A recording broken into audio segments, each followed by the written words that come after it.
Hello everyone, welcome to the show today. My name is Spencer Walsh. Thank you so much for joining us on the show.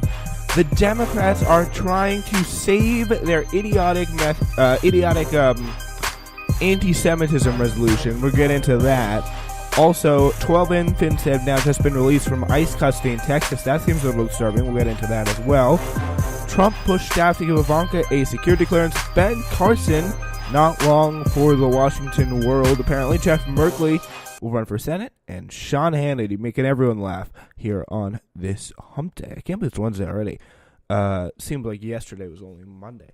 Wow. So anyway, yeah, that is what we got for you today. Yeah, so after pushback, we're starting the top here in the House, where after pushback over a House resolution conceived to shame Representative Ilhan Omar for her criticisms of pro-Israel lobbying groups, which some called, including House Democrats ridiculously and shamefully, they called them anti-Semitic, which is, again, it's disturbing, it's ridiculous, it's pretty shameful that questioning Israel, as we heard literally a representative from the Democratic Party say, is unacceptable. Questioning the U.S. relationship with Israel is unacceptable in any way. And he pretty much put out the line there, and the fact that he said that, even though he maybe didn't intend to say it, is a little ridiculous. But the latest complaints of anti-Semitism came against Omar after she gave a talk at a D.C. bookstore, saying, quote, "I want to talk about the political influence in this country that says it's okay for people to push for allegiance to a foreign country." Omar never mentioned Jews either in her comments at the bookstore or in her tweets last month, but nevertheless, some saw Omar's use of the words allegiance as a reference to a long-running anti-Semitic theory that Jews have a dual loyalty to the U.S. and Israel. So, yeah, and it all seems to be kind of very much overblown and kind of really a mechanism to make sure that Ilhan Omar's views on this, which are very different than the mainstream. I mean, you got Bernie. I'm pretty sure Bernie is aligns with the Democratic school of thought on this. It's just that on the subject of Israel, but I'm not sure. But it is incredible how incredibly in line the all parts of politics are. The entire Washington D.C. Political landscape is on this. At least one that has any kind of power. It's most likely that you're in support of Israel in some shape or form. But I mean, again, personally, I mean, as someone who doesn't have good knowledge of these anti-Semitic, this variety of anti-Semitic tropes that appear to exist, I mean, unfortunately, I'm not very well versed in that. Personally, I don't see a problem with that. I mean, I personally think it's okay if you're Jewish to have loyalty to Israel. Sure, it shouldn't cause you to turn against your own country. But, I mean, if you feel a strong tie to Israel, which I personally know many people that do. I know people that want to live in Israel when they're older. People want to work in Israel. And I think that's perfectly fine. But that shouldn't stop people who are inclined from calling out Israel when they do something that violates human rights, when they do something that they shouldn't be doing. And that is the main issue at point here. And I mean, I think if they like Israel, if they want to live in Israel, if they have allegiance to Israel, if they have some strong, deep feeling to Israel, especially if you're a Jewish person, obviously. If you're not, I mean, I guess that's cool too, but most likely if you're a Jewish person, you would have a strong allegiance to Israel, and there's nothing wrong with that. I really don't get it. There's nothing wrong with that.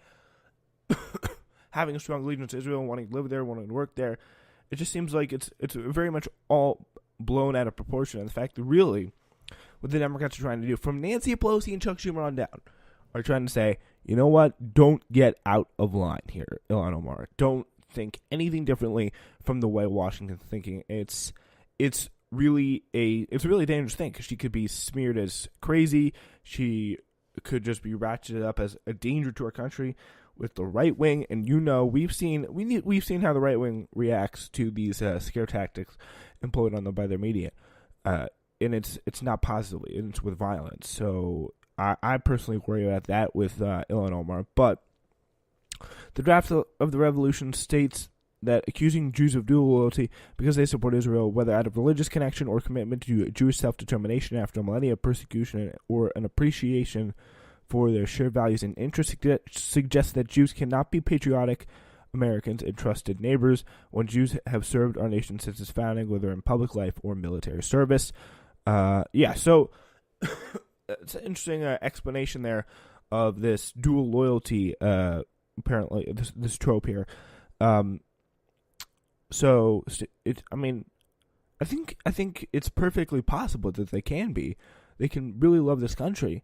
They can want to see it made better, but they can also, again, really like Israel. It's possible to like two things at once, I think, which is why I kind of reject that the idea of having dual loyalty is such a bad thing. You know, I think it's very possible, and I say that because I've seen people and I know people personally who love this country and love Israel and really respect, really admire what happens in Israel because it's a Jewish state, and yeah, I mean, there's nothing wrong with that to my opinion.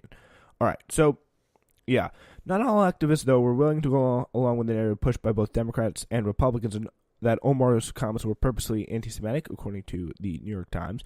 Quote: "Our generation refuses to ignore the shameful role of out-of-touch leaders in our community have played in elevating this attack on Ilhan. If not now," said in a statement, "instead of combating the most severe dangers against Jews and all marginalized people, our Jewish and political leaders are attacking one of the first Muslim women in Congress," which many people view as Islamophobic in the view that's held by people, which is really not how this whole thing works, is if you say anything against Jews when you're a Muslim, when you wear a hijab, then you're excuse me, it's unacceptable. Like you're anti-Semitic because you are Jewish and because you're Muslim and they're Jewish. Like it just is such a narrow-minded way of looking at things, and doesn't give people who are doing this in good faith, which I believe Ilhan Omar is, to express their opinions on it. So that's why I frankly think it's pretty ridiculous. But yeah, so that's my thought on that. But House Majority Whip James Clyburn told reporters he wanted the resolution to do the emphasis an anti-hate message. Like it's, to me, it's kind of like passing a resolution saying the sky's blue. Like there's no need for it. It just, we know, especially on the Democratic side. Maybe pass a resolution on the Republican side addressing what Republicans have said. For example, if you pass a resolution that said it's not okay to say that Trump, it's not okay to say that there are neo-Nazis, call neo-Nazis, quote, very fine people, like that would be a resolution worth passing, not one that attacks your own unnecessarily. And yeah, I mean, it's time and time again. The old truism that we need to learn from the story here is House Democrats, any kind of Democrats, and now apparently the story is that they're adding anti-Islamophobic language in it, which is pretty ridiculous. But sorry, yeah. But it's too little, too late, and B, it's just like why even? Just stop, and maybe you should probably apologize to Ilhan Omar, who's been the subject of more Islamophobic attacks than probably I can count. I mean, imagine what she gets on her message board every day. She doesn't post about it. She does what she has to do, and yeah, she's just been nothing but impressive so far. But again, the old truism you need to learn from this is Democrats are going to attack to their left 1,000 times harder than they'll ever attack to their right. All right, we move on to ICE, where 12 infants have been released from ICE custody in Texas, as ICE has released 12 of the 16 infants under a year old that were detained with their mothers at the South Texas Family Residential Center in Dilley, Texas, according to CBS. Last week, immigration advocates sent a letter to the DHS asking them to intervene immediately. Advocates say that the rural family facility had limited baby food, dirty water, and insufficient medical care. Every mother I spoke to said her child was sick in some way. Katie Mirza, an activist with the American Immigration Council's Dilley Pro Bono Project, told CBS, it's a really hard thing seeing all these small babies in a detention setting, so many infants lost weight. Mendoza said at the detention center because of the Dilley facility had only one type of formula available, and it needs to be specially requested, which caused delays in accessing it. So, yeah, they didn't get the formula on time when taking care of these people. And again, it just shows you, like, what we need. Like, it just shows you the lack of resources that are available, and the government literally is either too incompetent or too. I think it's mostly. I think it's mostly pretty much incompetence that is preventing them from running this detention system. Maybe, and there's definitely a lot of cruelty anyway. Like, they're literally somehow under U.S. care, under U.S. watch. There's, like, record numbers of sexual assaults happening, like, with these with criminal people on the loose. And again, if you sexually assault someone when you're in detention camp, you should probably be deported. If you're found guilty of that in a detention camp setting, of course.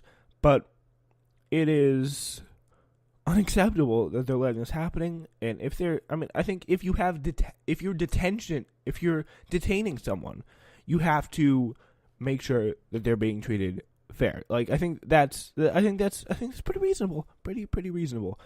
All right, we're moving on now.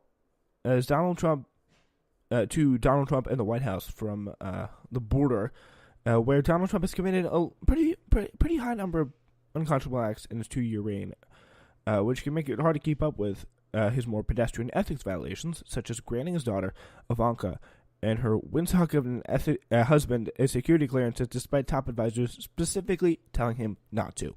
In the immediate aftermath of the election, Trump derided reports that he was seeking security clearance for his daughter as fake news, saying, quote, "I'm not trying to get top-level security clearance for my children. That was a typically false news story."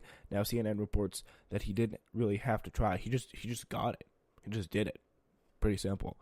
According to 3 sources familiar with the matter, Trump pressured then Chief of Staff John Kelly and White House counsel Don McGahn to obtain a security clearance for his daughter, who prior to November of 2016 was a nominally employed as a perfume salesperson. So now she's top advisor to Donald Trump in the White House. So, yeah, and Ivanka knowing our state secrets, Jared especially knowing our state secrets, especially after the let's put it a special relationship he has with Saudi Arabia, should be incredibly disturbing to all Americans. It's definitely a story to watch. All right. Also, Ben Carson, former brain surgeon and Trump's Housing and Urban Development Secretary, Ben Carson, said in an interview with Newsmax that he will likely not return for the administration for a second term, saying, "I will certainly finish out the term. I'll be more interested in entering the private sector because I think you have just as much influence, maybe more there." Yeah, he wants that. He wants that money, baby. Carson will have a wild ride since emerging in 2016 as a presidential candidate with no political experience and bizarre beliefs about pyramids, as we know. So thinking pyramids are for storing grain. That was classic. But another one bites the dust. That's all I have to say. If there is, hopefully, Ben Carson, just get out of there. What a frankly weird guy. That's all I got to say. All right. Now I want to give credit to someone. Jeff Merkley. On Monday night, Oregon Senator Jeff Merkley said on Twitter that he was going to make an announcement about his plan for 2020.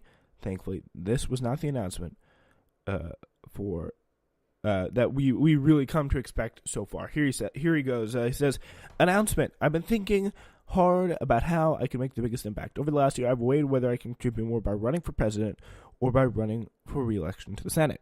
Contribute more to probably my own pocketbook, but whatever. Today, I'm announcing that I'm not running for president, not in all caps. I believe that there are Dems now in the race who are speaking to the importance of tackling the challenges. What I'm also sure is of that right now, the Senate is not prepared to be a full partner in this battle.